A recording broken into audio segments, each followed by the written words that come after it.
Bienvenue sur Défi Maverick, je m'appelle Ludo et ça fait plusieurs années que je documente mon parcours de transformation physique. J'ai complètement changé mon corps à l'approche de mes 40 ans et aujourd'hui à 43 ans, je suis dans la meilleure forme de ma vie. Je profite entièrement de ma quarantaine.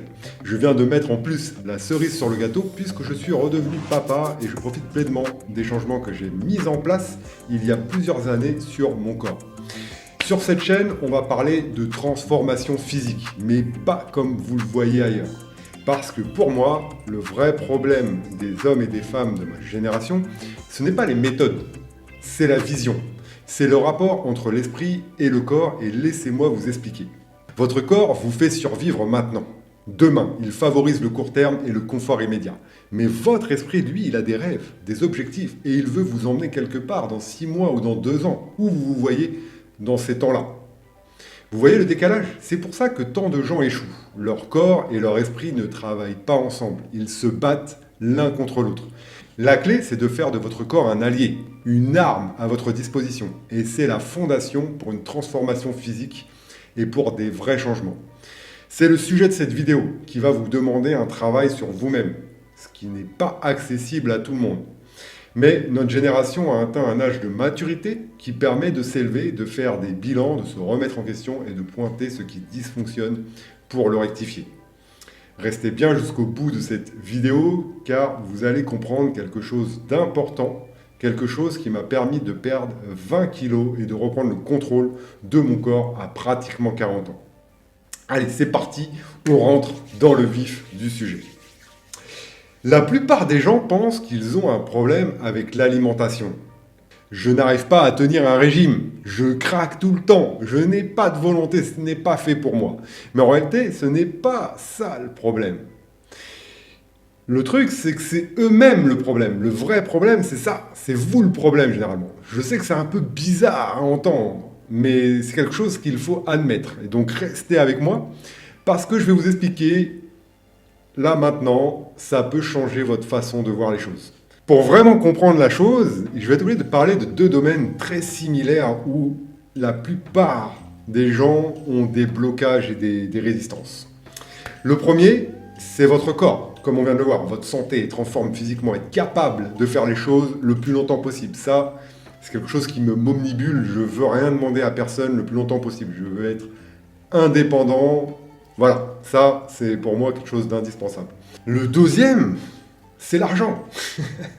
Car c'est la capacité de choisir où vous pouvez vivre, par exemple. Ce que vous mangez, on sait qu'il y a des choses qui coûtent cher, et généralement, c'est ce qui est bon pour la santé. Comment vous éduquez vos enfants, à l'école, vous allez les mettre. Où vous allez partir en vacances, si vous le pouvez. Et surtout, c'est la capacité de dire non aux choses qui ne vous conviennent pas. Vous ne pouvez pas dire non si vous n'avez pas d'argent, souvent. Et vous allez voir que ces deux domaines ont exactement le même problème. Et exactement aussi la même solution pour améliorer les deux situations. Donc c'est parti, on va parler d'argent. La plupart des gens veulent être riches, ou au moins avoir assez pour être tranquille, ne plus stresser à la fin du mois, pouvoir se faire plaisir, être libre. C'est pour moi la liberté. Dans le monde dans lequel on vit, c'est comme ça. Mais ces mêmes personnes détestent aussi l'argent. L'argent c'est sale, les riches c'est des enfoiros, l'argent ne fait pas le bonheur, ceux qui ont de l'argent, ils ont arnaqué quelqu'un. On a tous entendu ça. L'argent tombe pas des arbres. Et beaucoup d'entre nous l'ont intégré consciemment ou non. Je vais vous raconter quelque chose de personnel que je n'ai pas raconté à beaucoup de monde, mais je le raconte ici, car je pense qu'elle peut vous servir. Quand j'étais au collège, on m'appelait le bourge, le chéri, le bourgeois, le riche. Pourquoi? Parce que je vivais dans une maison. C'était pas un château, hein, c'était pas une villa, j'avais une maison avec un jardin, j'avais mon chien. Mes parents galéraient pour la payer. À l'époque, les taux ils étaient à plus de 10%. Ils se saignaient pour rembourser. Mon père, je le voyais pratiquement pas. Il partait très tôt, il rentrait très tard, il faisait plusieurs boulots. Il faisait pas un travail prestigieux. Pour moi, ça l'était, mais pas dans la classe que tout le monde croit. Mais j'étais dans un collège où la plupart de mes potes vivaient dans la cité, à Marcouville. Et moi, je vivais pas du coup dedans. Donc j'étais le bourge, le chéri. Et j'ai même dit à mes parents un jour, mais moi je veux vivre avec mes potes, là-bas. Je dois marcher plus de 20 minutes pour jouer avec eux. On me traite de bourge à l'école. Je voulais pas qu'on mette de marque. Je mettais des trucs de... Voilà, j'essayais de paraître modeste pour pas qu'on voit ça, parce que ça me hantait qu'on me traite de bourge, quoi. Et vous savez ce que ça a fait dans ma tête ? Pendant des années, j'ai eu un problème avec l'argent. Enfin, j'avais des blocages, des gros blocages. Je travaillais par obligation. Je ne cherchais pas forcément à gagner plus. Parce que dans ma tête, gagner plus, ça voulait dire devenir le petit bourge. Celui qu'on regarde différemment, celui qui se la raconte. Et ce blocage m'a empêché d'élever mon niveau de vie pendant longtemps. Vraiment, j'ai dû travailler énormément sur moi-même pour élever ce niveau. Et si vous voulez savoir si vous avez ce genre de résistance vous aussi, faites cet exercice avec moi. Demandez-vous sincèrement ce que vous ressentez quand on parle d'argent. Dites le mot argent. Dites le mot gagner sa vie, gagner beaucoup d'argent. Quelle sensation ça vous procure? Est-ce que ça génère de la gêne, de la honte, de la culpabilité? Si c'est le cas, si vous ressentez quelque chose ici, là, dans le plexus, c'est certainement que vous avez un blocage qui vous empêche d'avancer sans même que vous le sachiez. Et inconsciemment, peut-être que vous vous sabotez pour ne pas gagner plus d'argent. Parce que si l'argent c'est mal, si ceux qui en ont sont des enfoirés, alors votre cerveau va vous protéger pour devenir quelqu'un que vous ne voulez pas être. Vous voyez le paradoxe? Comment vous voulez attirer quelque chose que vous détestez? Et pourtant, l'argent en lui-même, ce n'est ni bien ni mal. C'est palpable, c'est un outil. Un outil qui sert à avoir le contrôle sur bien des aspects de sa vie et celle de ses proches. C'est pas devenir millionnaire, c'est juste avoir une source de revenus qui vous permet de vivre sans pression. Et pourtant, la plupart de ces blocages remontent à l'enfance, donc il va falloir vous rappeler où se sont créés ces blocages. C'est peut-être vos parents qui ont eu ce discours, comme pour moi, au collège ou à l'école. Tous ces blocages-là remontent à l'enfance et vous devez examiner ce moment où vous avez eu ce traumatisme. Maintenant, faisons le parallèle avec le corps. Parce que c'est exactement le même mécanisme. La plupart des gens veulent perdre du poids, ils veulent être en forme, ils veulent avoir un corps dont ils sont fiers. Mais ces mêmes personnes, elles se détestent quand elles se regardent dans le miroir. Elles n'aiment pas leur reflet actuel, elles ne s'apprécient pas, elles baissent les épaules, elles rentrent le ventre, elles évitent les photos. Elles ont une relation compliquée avec leur propre corps. Et là, je ne suis pas en train de vous juger, hein, loin de là, pas du tout. On est tous passés par là, moi le premier. Mais il y a un exercice que je vous invite à faire et très peu de gens osent le faire vraiment. Mettez-vous devant un miroir. Regardez-vous dans les yeux. Pas 10 secondes ou 30 secondes, hein. 1 minute, 2 minutes, voire 5 minutes si vous pouvez. Et posez-vous cette question. Qu'est-ce que je pense vraiment de moi? Pas ce que les autres pensent, hein, de vous. Pas ce que votre ego vous raconte quand quelqu'un vous critique ou vous complimente. Je parle de vous, face à vous-même, sans que personne vous juge autour. Pareil, la sensation ici dans le plexus. Qu'est-ce que vous ressentez? Est-ce que vous vous aimez? Est-ce que vous vous respectez? Est-ce que vous êtes fier de la personne que vous voyez? Ou est-ce qu'il y a de la honte, de la déception, des choses que vous n'osez même pas formuler? Ce travail-là, entre vous et vous-même, c'est la base de tout. Et ce que je vais vous dire maintenant, c'est probablement la chose la plus importante de cette vidéo. Le fait de comprendre les choses qui bloquent votre évolution, ça vous permet de mettre des mots sur ce qui vous freine vraiment. Bien sûr que pour une transformation physique, il y a des efforts à faire. Bien sûr qu'il faut des connaissances, comprendre certains principes, se rééduquer, adopter les bons comportements, les bonnes habitudes pour faire un changement sur le long terme.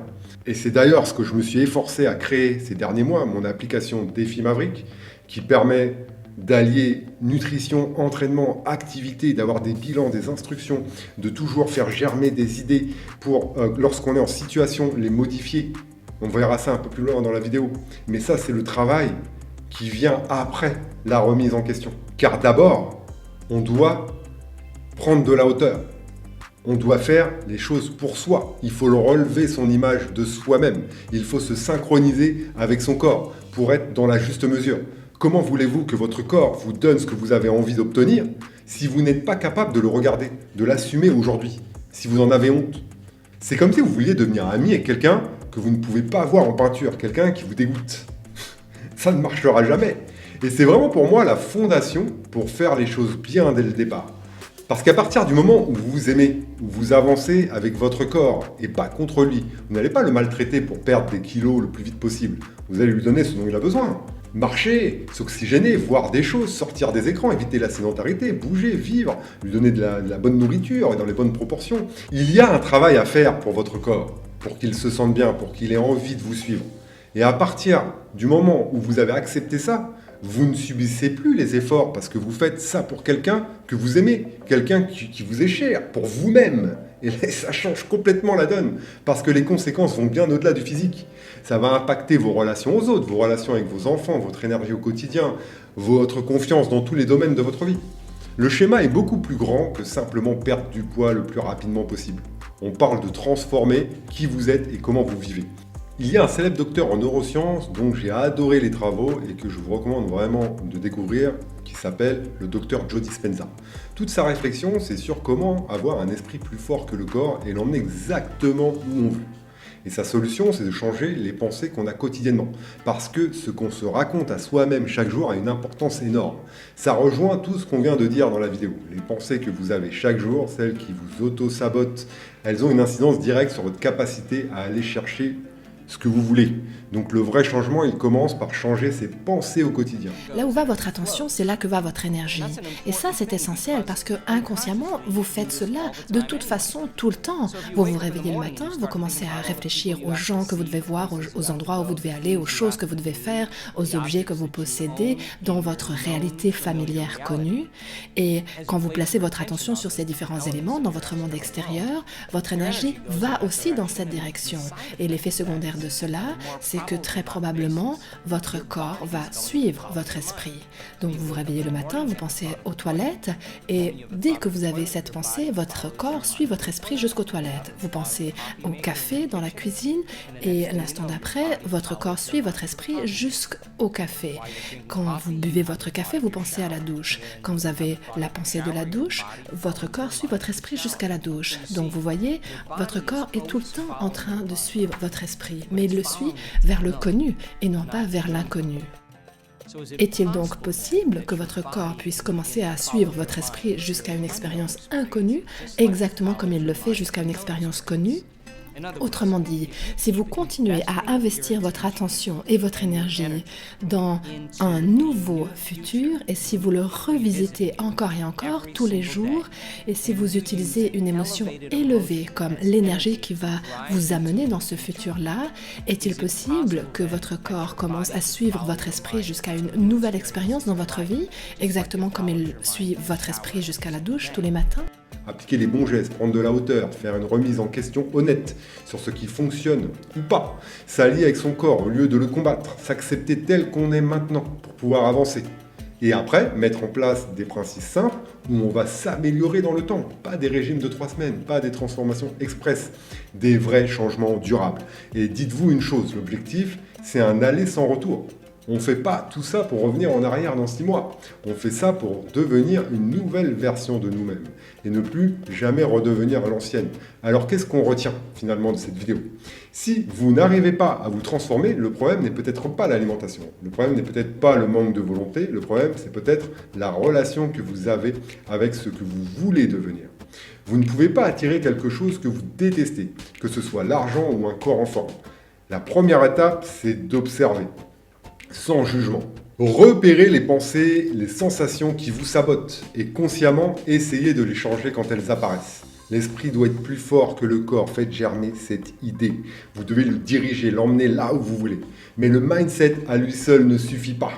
Il vous faut aussi des outils, la connaissance, savoir comment fonctionne la perte de masse grasse et l'équilibre entre les dépenses caloriques et ce qu'on mange. Comprendre les calories, les protéines, l'entraînement adapté après 40 ans. C'est pour ça que j'ai créé une masterclass gratuite sur les 3 piliers de la transformation après 40 ans. Tout ce qu'il faut savoir pour démarrer avec les bonnes bases. Le lien il est en description, ça dure plus de 40 minutes, il y a toutes les infos dessus. En tout cas, merci d'avoir regardé cette vidéo. Abonnez-vous à la chaîne parce que bientôt je vais envoyer du lourd, énormément de vidéos sur la transformation physique après 40 ans. Je tiens absolument à aider les hommes et les femmes de ma génération à se transformer physiquement. Donc, pour moi, c'est très important de compléter tout ça. Là, c'était vraiment les fondations à avoir, le point de départ pour partir sur du bon pied. S'accepter tel qu'on est, aller de l'avant, s'améliorer petit pas par petit pas. Et donc, abonnez-vous à cette chaîne, mettez un like et je vous dis à très vite pour une prochaine vidéo.